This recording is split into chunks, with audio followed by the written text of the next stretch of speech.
परिचय। धर्म और हिंसा का संबंध मानव इतिहास के सबसे जटिल और विवादास्पद विषयों में से एक है। ये किताब इस कठिन विषय को न केवल ऐतिहासिक दृष्टि से बल्कि दार्शनिक, राजनीतिक और नैतिक दृष्टिकोण से भी समझने की कोशिश करती है। लेखक मानते हैं कि हिंसा मानव सभ्यता के हर दौर में मौजूद रही है और धर्म, जो आमतौर पर शांति, प्रेम और नैतिकता की शिक्षा देता है, कई बार उसी हिंसा का साधन भी बन जाता है। यह विरोधाभास ही इस पुस्तक की मुख्य खोज का केंद्र है। परिचय में बताया गया है कि जब हम धर्म और हिंसा कहते हैं तो ये केवल क्रूसेड्स, जिहाद या धार्मिक युद्धों की चर्चा तक सीमित नहीं है। इसमें वे सभी स्थितियां शामिल हैं जहां धार्मिक मान्यताओं, पहचान या प्रतीकों का उपयोग हिंसक कार्यों को उचित ठहराने के लिए किया जाता है। लेखक स्पष्ट करते हैं कि ये विषय केवल अतीत का नहीं, बल्कि वर्तमान समय का भी है। चाहे वो आतंकवाद हो, सांप्रदायिक दंगे या फिर राजनीतिक नेताओं द्वारा धार्मिक भावनाओं को उकसाकर हिंसा भड़काना। किताब ये स्वीकार करती है कि धर्म और हिंसा का रिश्ता एकतरफा नहीं है।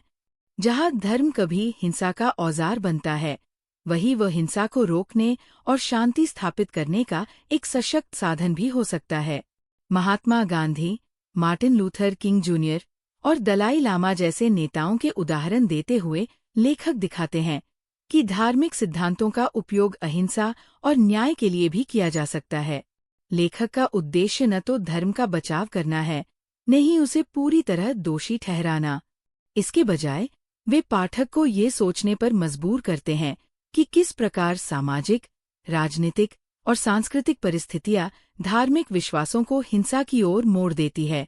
ये भी बताया गया है कि कई बार धर्म केवल एक ढाल बनता है, जबकि हिंसा के असली कारण जैसे सत्ता संघर्ष, आर्थिक असमानता और जातीय पहचान कहीं गहरे में छिपे होते हैं। परिचय में पाठक को एक तरह का रोड मैप दिया गया है कि आने वाले अध्यायों में क्या अपेक्षित है। धार्मिक हिंसा के ऐतिहासिक उदाहरण, धर्म और युद्ध का नैतिक विश्लेषण, आधुनिक काल के धार्मिक आतंकवाद की जड़ों की खोज और अंत में इस प्रश्न की पड़ताल कि क्या वास्तव में धर्म के बिना दुनिया अधिक शांतिपूर्ण होगी। अध्याय 1, धर्म और हिंसा, एक प्रारंभिक दृष्टि। धर्म और हिंसा का रिश्ता देखने में जितना सरल लगता है, वास्तव में उतना ही उलझा हुआ है। इतिहास के पन्नों में हमें बार बार ऐसे उदाहरण मिलते हैं जहां धर्म ने लोगों को एकजुट कर अद्भुत सहयोग, परोपकार और नैतिकता की प्रेरणा दी है। लेकिन उन्हीं पन्नों में हमें ऐसे भयानक दृश्य भी मिलते हैं जहां धार्मिक नाम पर अत्याचार, नरसंहार और युद्ध हुए हैं। यही विरोधाभास इस अध्याय की शुरुआती चर्चा का आधार है। लेखक बताते हैं कि हमें सबसे पहले हिंसा और धर्म दोनों को स्पष्ट रूप से परिभाषित करना होगा। हिंसा केवल शारीरिक चोट पहुंचाने तक सीमित नहीं है, ये मानसिक, आर्थिक और सांस्कृतिक स्तर पर भी हो सकती है। इसी तरह धर्म को केवल मंदिर, मस्जिद या चर्च की दीवारों तक सीमित नहीं किया जा सकता।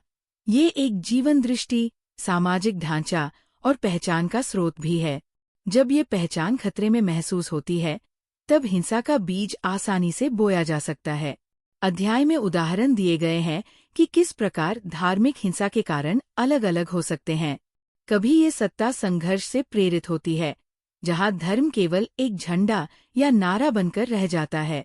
कभी ये वास्तविक धार्मिक मान्यताओं और सिद्धांतों से आती है, जैसे कि पवित्र युद्ध का विचार। लेखक चेतावनी देते हैं कि अक्सर हम हिंसा को केवल धार्मिक कहकर उसका असली कारण नजरअंदाज कर देते हैं, जबकि पीछे जातीय, आर्थिक या राजनीतिक तनाव भी सक्रिय होते हैं। आधुनिक दुनिया में धार्मिक हिंसा का सबसे चर्चित रूप आतंकवाद है। लेकिन लेखक ये भी कहते हैं कि आतंकवाद केवल इस्लाम या किसी एक धर्म तक सीमित नहीं है। ईसाई चरमपंथ, हिंदू मुस्लिम दंगे, बौद्ध चरमपंथ और यहूदी अतिवाद सभी के उदाहरण मिलते हैं।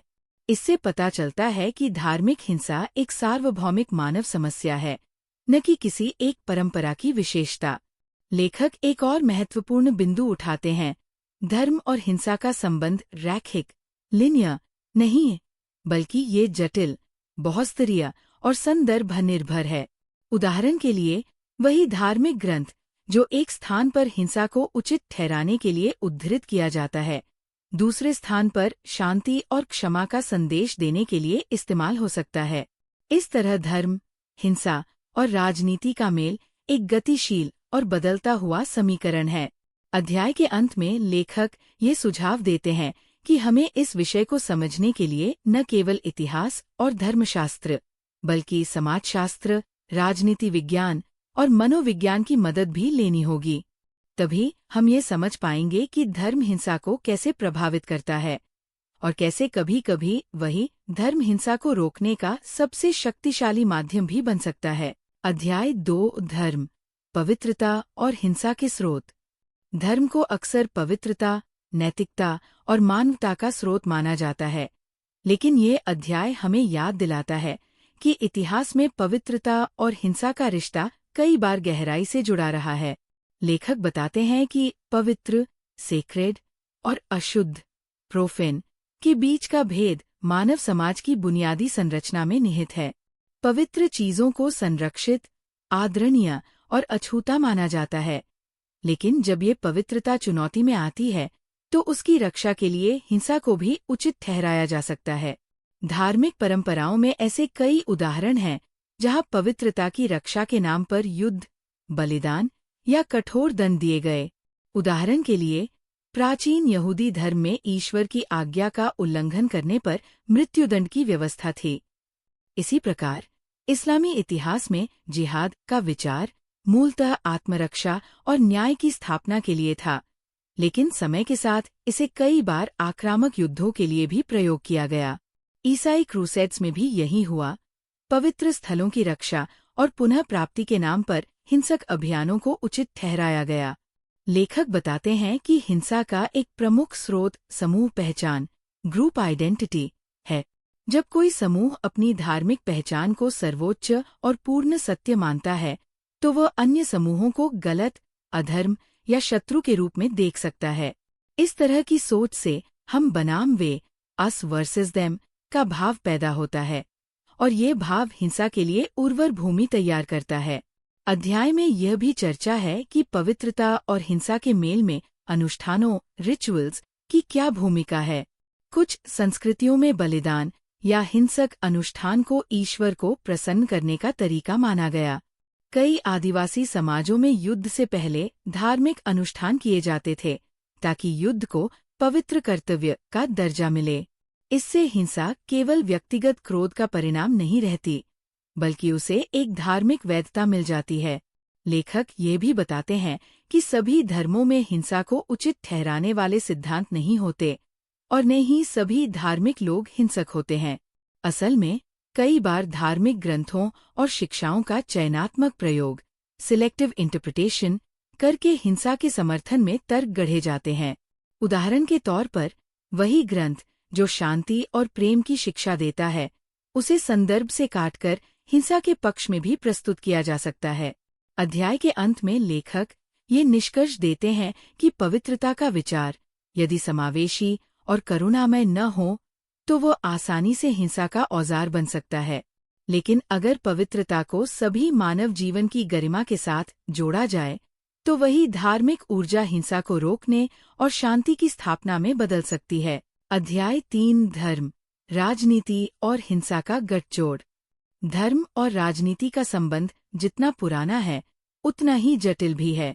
ये अध्याय दिखाता है कि कैसे धार्मिक विश्वास और राजनीतिक शक्ति कई बार एक दूसरे का सहारा बनकर हिंसा को जन्म देते हैं। लेखक बताते हैं कि धर्म केवल आध्यात्मिक जीवन तक सीमित नहीं रहता, वह लोगों की सामूहिक पहचान, निष्ठा और नैतिक मानकों को भी आकार देता है। राजनीति, जो स्वभाव से शक्ति और नियंत्रण की खोज करती है, इस धार्मिक ऊर्जा का उपयोग अपने उद्देश्यों के लिए करती है।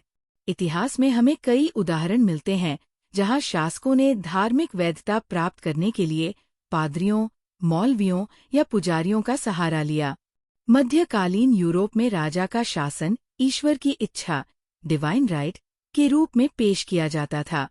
इसी तरह इस्लामी खलीफाओं ने अपने शासन को धार्मिक मिशन का रूप दिया। जब राजनीतिक शक्ति और धार्मिक अधिकार एक ही ढांचे में आ जाते हैं तो असहमति को न केवल राजनीतिक विद्रोह बल्कि धार्मिक अपराध भी माना जाने लगता है, और यही स्थिति हिंसा को वैध ठहराने के लिए सबसे खतरनाक होती है।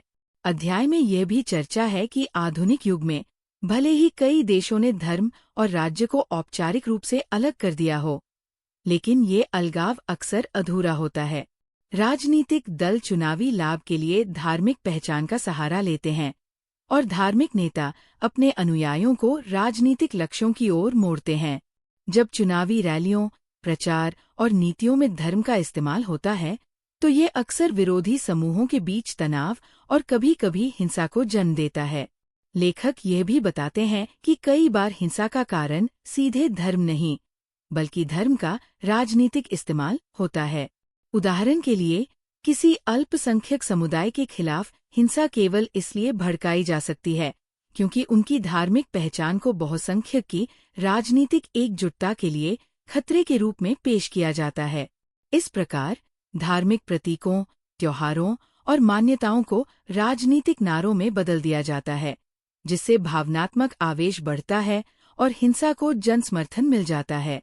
अध्याय के अंत में लेखक चेतावनी देते हैं कि जब तक धर्म और राजनीति के इस गठजोड़ को समझकर नियंत्रित नहीं किया जाता, तब तक धार्मिक हिंसा की समस्या का समाधान अधूरा रहेगा। लोकतांत्रिक और बहुलतावादी समाजों में ये जरूरी है कि धर्म का सम्मान बना रहे, लेकिन राजनीतिक उद्देश्यों के लिए उसका दुरुपयोग रोका जाए। अध्याय 4, पवित्र युद्ध और धार्मिक हिंसा की वैधता। ये अध्याय उस विचार की पड़ताल करता है जिसे इतिहास में कई नामों से जाना गया है: पवित्र युद्ध, होली वॉर, जिहाद, धर्मयुद्ध या क्रूसेड। लेखक बताते हैं कि जब किसी युद्ध को पवित्र घोषित किया जाता है, तो वह केवल राजनीतिक संघर्ष नहीं रह जाता, उसे दिव्य आदेश और नैतिक अनिवार्यता का दर्जा मिल जाता है। इस स्थिति में युद्ध में भाग लेना केवल एक अधिकार नहीं, बल्कि धार्मिक कर्तव्य बन जाता है। इतिहास के पन्नों में हमें कई उदाहरण मिलते हैं जहां पवित्र युद्ध की अवधारणा ने लाखों लोगों को प्रेरित किया।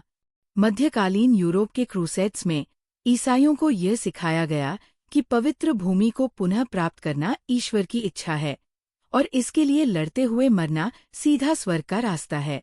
इस्लामी इतिहास में भी जिहाद का मूल उद्देश्य अन्याय और अत्याचार के खिलाफ संघर्ष था, लेकिन समय और राजनीति ने इसे कई बार आक्रामक विस्तारवाद के औजार के रूप में बदल दिया। लेखक यह भी बताते हैं कि पवित्र युद्ध की वैधता अक्सर धार्मिक ग्रंथों से ली जाती है। समस्या ये है कि कई धार्मिक ग्रंथ ऐसे समय में लिखे गए थे जब युद्ध सामान्य राजनीतिक साधन था, इसलिए उनमें युद्ध को लेकर जो निर्देश हैं वे उस युग की परिस्थितियों से गहराई से जुड़े हैं। आधुनिक युग में इन्हें ज्यों का त्यों लागू करना न केवल संदिग्ध है, बल्कि कई बार विनाशकारी भी हो सकता है। अध्याय में यह भी स्पष्ट किया गया है कि पवित्र युद्ध केवल किसी एक धर्म की विशेषता नहीं है। हिंदू धर्म के महाभारत में धर्मयुद्ध की अवधारणा है, जहां अर्जुन को कृष्ण युद्ध के लिए प्रेरित करते हैं। बौद्ध धर्म, जो सामान्यतः अहिंसा पर जोर देता है, के इतिहास में भी ऐसे उदाहरण हैं जहां बौद्ध शासकों ने युद्ध को धार्मिक दृष्टि से उचित ठहराया। ये दिखाता है कि पवित्र युद्ध का विचार लगभग सभी धार्मिक परंपराओं में किसी न किसी रूप में पाया जाता है। लेखक अंत में ये तर्क देते हैं कि पवित्र युद्ध की अवधारणा के दो बड़े खतरे हैं। पहला, यह विरोधियों को अधार्मिक या दुष्ट ठहराकर उनके खिलाफ किसी भी हिंसा को उचित बना देता है। दूसरा, ये युद्ध को अंतहीन बना सकता है, क्योंकि ईश्वरीय आदेश को समय या सीमा में बांधना मुश्किल होता है। आज के बहुलतावादी और वैश्विक समाज में पवित्र युद्ध की अवधारणा की बजाय न्यायपूर्ण शांति, जस्ट पीस, के सिद्धांत की आवश्यकता है, जहां धार्मिक प्रेरणा का इस्तेमाल हिंसा के बजाय मेल मिलाप और सहयोग के लिए किया जाए। अध्याय 5, धार्मिक आतंकवाद और उग्रवाद। इस अध्याय में लेखक आधुनिक युग की सबसे गंभीर समस्याओं में से एक, धार्मिक आतंकवाद, पर केंद्रित होते हैं। आतंकवाद की परिभाषा के अनुसार ये ऐसा हिंसक कार्य है जिसका उद्देश्य केवल तत्काल नुकसान पहुंचाना नहीं, बल्कि डर और असुरक्षा का माहौल पैदा करना भी है। जब इसमें धार्मिक प्रेरणा जुड़ जाती है, तो ये हिंसा और भी जटिल और खतरनाक हो जाती है, क्योंकि हमलावर खुद को ईश्वरीय मिशन पर मानते हैं। लेखक बताते हैं कि धार्मिक आतंकवाद की जड़ें अक्सर केवल धार्मिक विश्वास में नहीं, बल्कि सामाजिक, राजनीतिक और आर्थिक अन्याय में भी होती है। असमानता, उपेक्षा और उत्पीड़न की भावना को धार्मिक विचारधारा के साथ मिलाकर एक ऐसा उग्रवादी नैरेटिव बनाया जाता है, जो हिंसा को पवित्र कर्तव्य के रूप में प्रस्तुत करता है। इस तरह के समूह अपने कार्यों को ईश्वर की इच्छा बताकर न केवल हिंसा को उचित ठहराते हैं, बल्कि नए अनुयायियों को भी आकर्षित करते हैं। अध्याय में कई उदाहरण दिए गए हैं।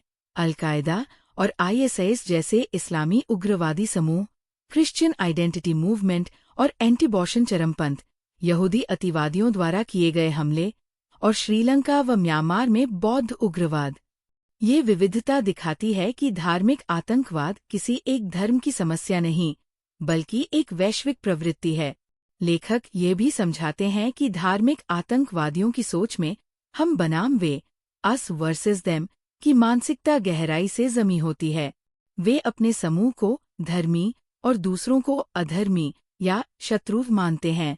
इस दृष्टिकोण में समझौता या संवाद संभव नहीं होता, क्योंकि विरोधियों को मानवीय नहीं बल्कि नैतिक खतरे के रूप में देखा जाता है। एक और महत्वपूर्ण बिंदु यह है कि धार्मिक आतंकवाद अक्सर आत्मघाती हमलों का सहारा लेता है। यहाँ हमलावर अपने जीवन को बलिदान मानकर ये विश्वास करता है कि मृत्यु के बाद उसे स्वर्ग या मोक्ष का विशेष पुरस्कार मिलेगा। ये विश्वास हमले को रोकने और निवारण के प्रयासों को और कठिन बना देता है। अध्याय के अंत में लेखक सुझाव देते हैं कि धार्मिक आतंकवाद से निपटने के लिए केवल सैन्य बल पर्याप्त नहीं है। इसके लिए सामाजिक न्याय, शिक्षा, आर्थिक अवसर और धार्मिक नेताओं की सक्रिय भूमिका जरूरी है, ताकि हिंसा को वैध ठहराने वाले नैरेटिव का प्रभाव कम किया जा सके। अध्याय 6 धर्म, शांति और मेल मिलाप की संभावनाएं। इतिहास हमें बार बार ये सिखाता है कि धर्म ने केवल हिंसा को जन्म नहीं दिया, बल्कि कई बार वही धर्म शांति और मेल मिलाप, रेकन्सिलिएशन, का सबसे शक्तिशाली साधन भी बना है। इस अध्याय में लेखक इस सकारात्मक भूमिका को गहराई से समझने की कोशिश करते हैं। उनका तर्क है कि अगर हम धार्मिक हिंसा के कारणों का अध्ययन करते हैं, तो हमें साथ साथ ये भी देखना चाहिए कि धर्म ने किस तरह से युद्धों को समाप्त किया, समाजों को एकजुट किया और पीढ़ियों तक शांति कायम रखने में योगदान दिया। सबसे पहले लेखक ये स्पष्ट करते हैं कि धार्मिक परंपराओं में मूल रूप से शांति, करुणा और न्याय की शिक्षा दी गई है। उदाहरण के लिए, ईसाई धर्म में यीशु का दूसरा गाल आगे कर देना, टर्न दी अदर चीक, का संदेश हिंसा के प्रति अहिंसक प्रतिक्रिया की प्रेरणा देता है। इस्लाम में सलाम शब्द का अर्थ ही शांति है, और कुरान में कई बार निर्दोष लोगों की हत्या को सख्त मना किया गया है। बौद्ध धर्म में अहिंसा, अहिंसा परमो धर्मः, को सर्वोच्च नैतिक सिद्धांत माना जाता है, जबकि हिंदू धर्म में भी शांति पाठ और सर्वे भवन्तु सुखिनः जैसी प्रार्थनाएं पूरे विश्व की भलाई की कामना करती है। इसके बाद लेखक ऐतिहासिक उदाहरण देते हैं जहां धार्मिक नेताओं ने हिंसा को रोकने में निर्णायक भूमिका निभाई। महात्मा गांधी का भारत के स्वतंत्रता संग्राम में सत्याग्रह और अहिंसा का प्रयोग केवल राजनीतिक रणनीति नहीं बल्कि गीता और जैन धर्म की अहिंसा नीति से प्रेरित था। अमेरिका में मार्टिन लूथर किंग जूनियर ने बाइबल के न्याय और प्रेम के संदेश को नस्लीय भेदभाव के खिलाफ शांतिपूर्ण आंदोलन की नींव बनाया। दक्षिण अफ्रीका में डेसमंड टूटू ने अपार्थाइड के बाद ट्रुथ एंड रिकॉन्सिलिएशन कमीशन के जरिए शांति और क्षमा की राह चुनी, जो गहरे ईसाई मूल्यों से प्रभावित थी। लेखक यह भी बताते हैं कि धार्मिक मेलमिलाप की सबसे बड़ी ताकत उसकी नैतिक और आध्यात्मिक वैधता है। जब कोई राजनीतिक समझौता किया जाता है, तो वह कई बार लोगों को केवल कानूनी लगता है, लेकिन जब वही संदेश किसी धार्मिक नेता या संस्था से आता है, तो उसमें नैतिक वजन और भावनात्मक प्रभाव अधिक होता है।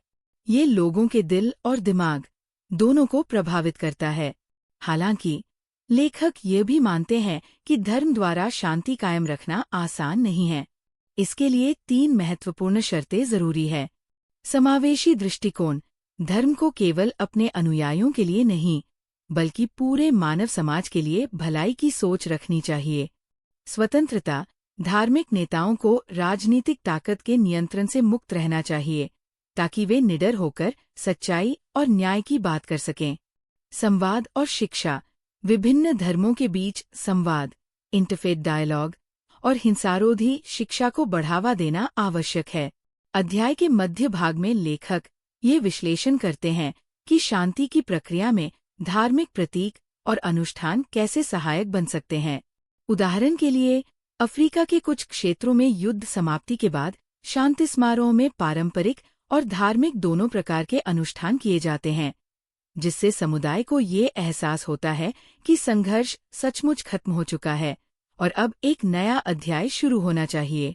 अंत में लेखक ये निष्कर्ष देते हैं कि धर्म और हिंसा के रिश्ते की चर्चा केवल आधा सच है, अगर हम ये न देखें कि धर्म कितनी बार मेल मिलाप और शांति का वाहक बना है।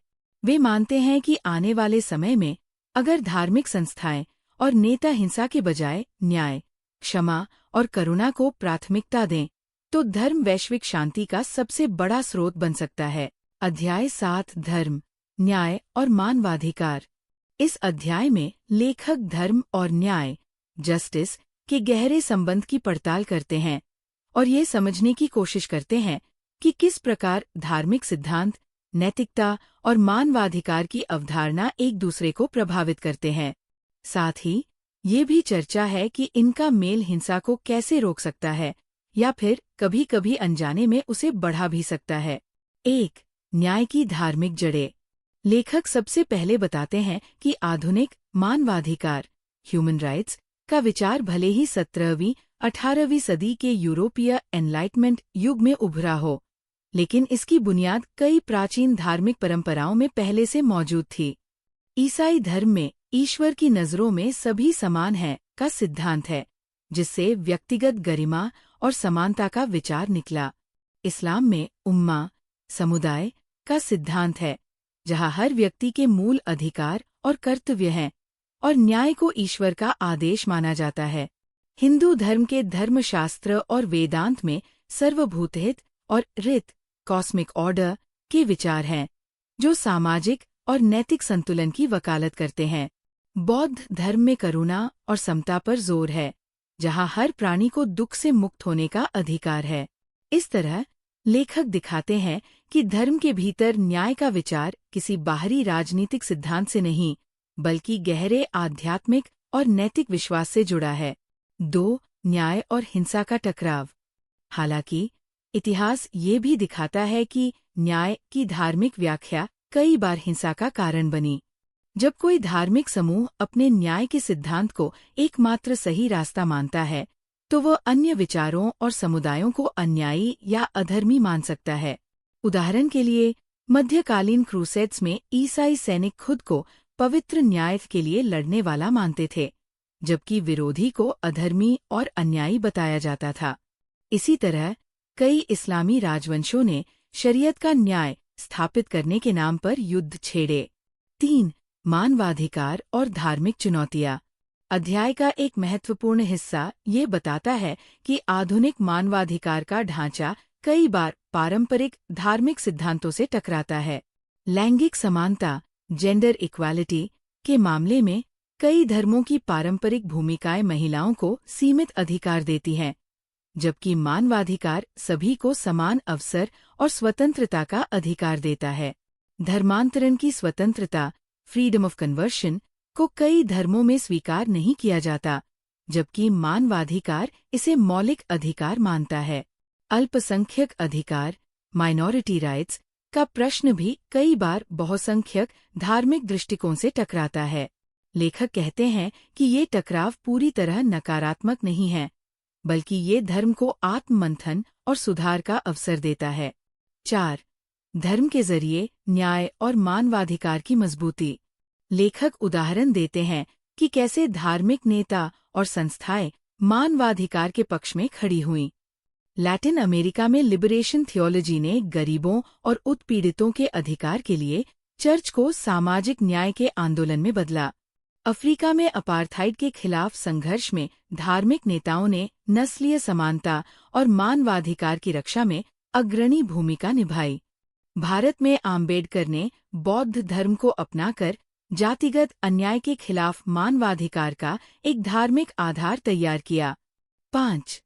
निष्कर्ष, धर्म और न्याय का भविष्य। अध्याय के अंत में लेखक ये कहते हैं कि धर्म और मानवाधिकार का रिश्ता संघर्ष और सहयोग दोनों का रहा है। अगर धार्मिक समुदाय अपनी नैतिक परंपराओं की व्याख्या समावेशी और सार्वभौमिक मूल्यों के साथ करें, तो धर्म न केवल न्याय को बढ़ावा देगा, बल्कि हिंसा की जड़ों को भी कमजोर करेगा। अध्याय 8 धर्म, वैश्वीकरण और आधुनिक हिंसा। इस अध्याय में लेखक एक महत्वपूर्ण और समकालीन विषय उठाते हैं, वैश्वीकरण, ग्लोबलाइजेशन और उसका धर्म तथा हिंसा के साथ जटिल संबंध। वैश्वीकरण केवल आर्थिक आदान प्रदान या तकनीकी प्रगति का नाम नहीं है। ये विचारों, संस्कृति और पहचान के तेजी से फैलने और टकराने की प्रक्रिया है। धर्म, जो पहले स्थानीय या क्षेत्रीय संदर्भ में सीमित था, अब वैश्विक मंच पर कार्य कर रहा है और इससे सहयोग के साथ साथ तनाव भी पैदा हो रहे हैं। 1. वैश्वीकरण और धर्म का पुनर्जागरण। लेखक बताते हैं कि 20वीं सदी के उत्तरार्ध में यह मान लिया गया था कि आधुनिकता और वैज्ञानिक प्रगति के साथ धर्म का महत्व घट जाएगा, लेकिन हुआ उल्टा।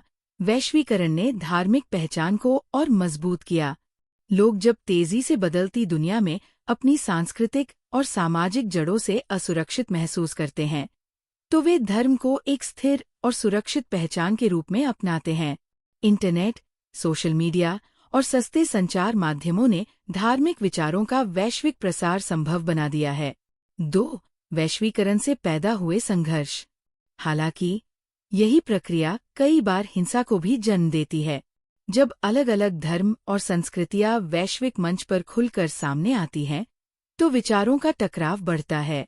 कुछ धार्मिक समूह वैश्विक सांस्कृतिक प्रवाह, जैसे पश्चिमी उदारवादी मूल्य, को अपनी परंपराओं के लिए खतरा मानते हैं।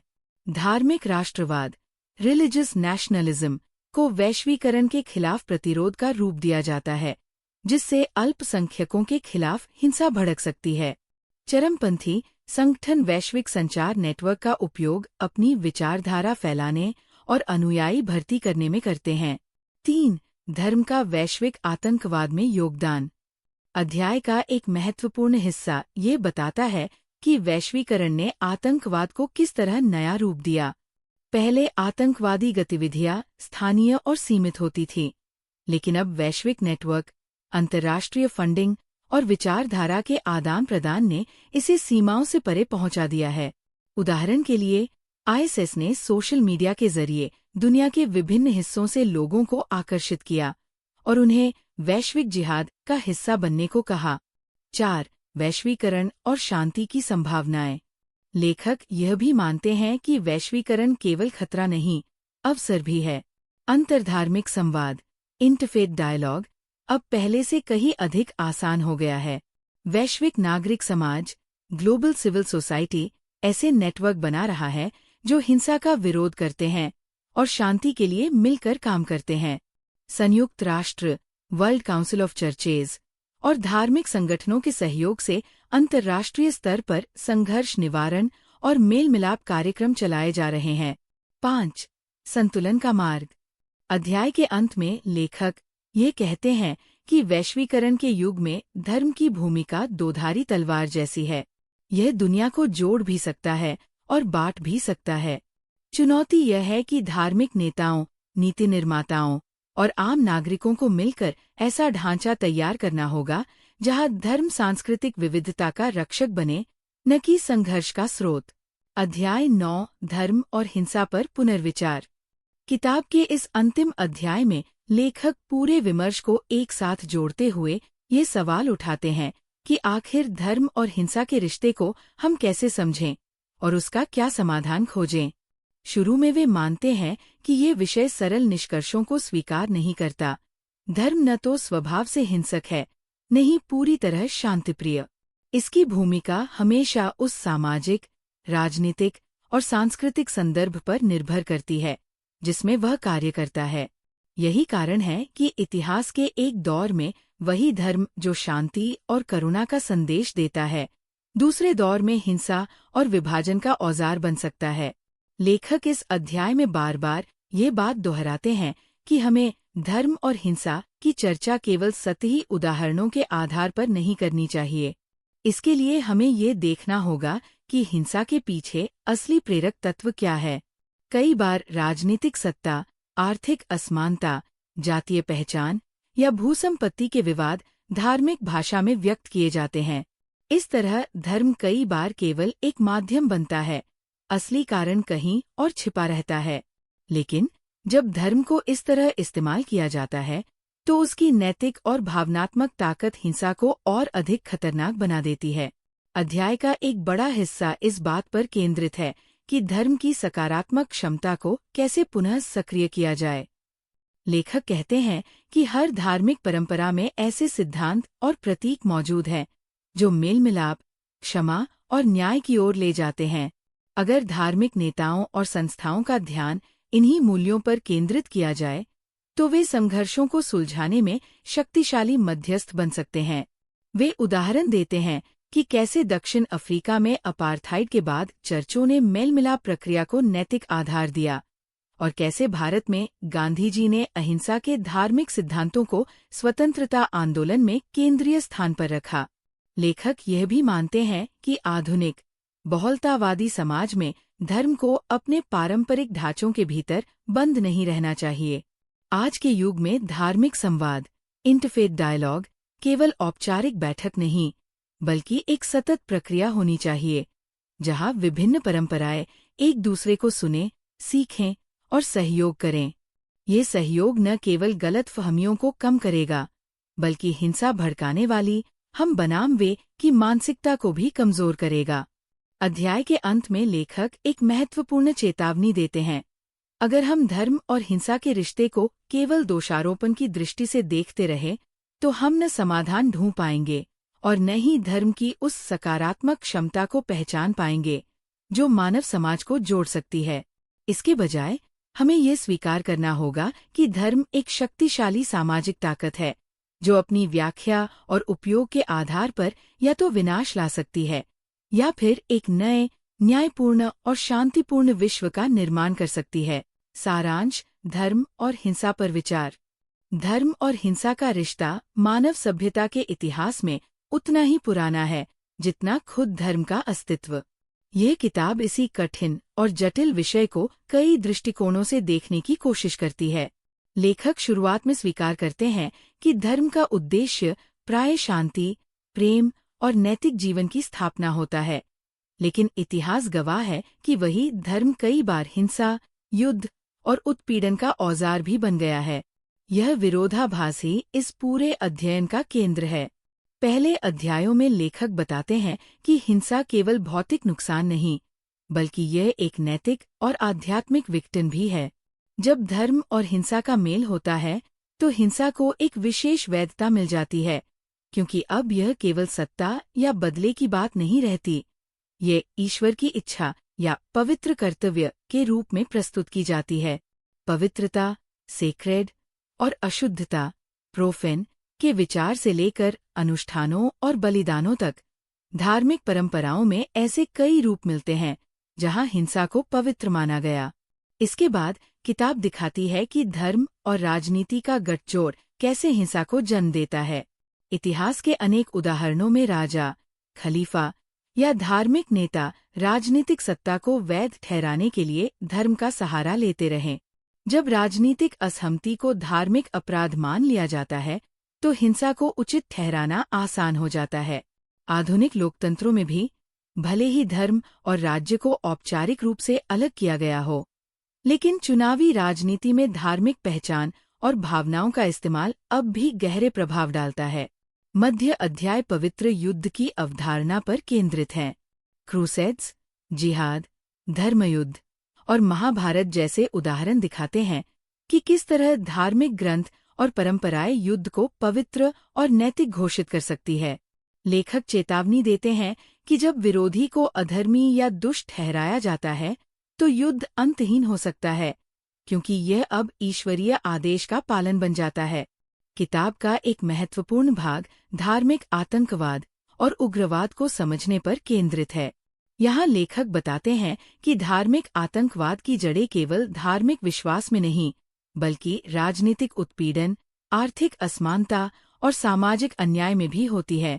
धार्मिक भाषा और प्रतीकों का इस्तेमाल करके इन शिकायतों को पवित्र संघर्ष का रूप दिया जाता है, जिससे हिंसा को नए अनुयायी और वैधता दोनों मिल जाते हैं।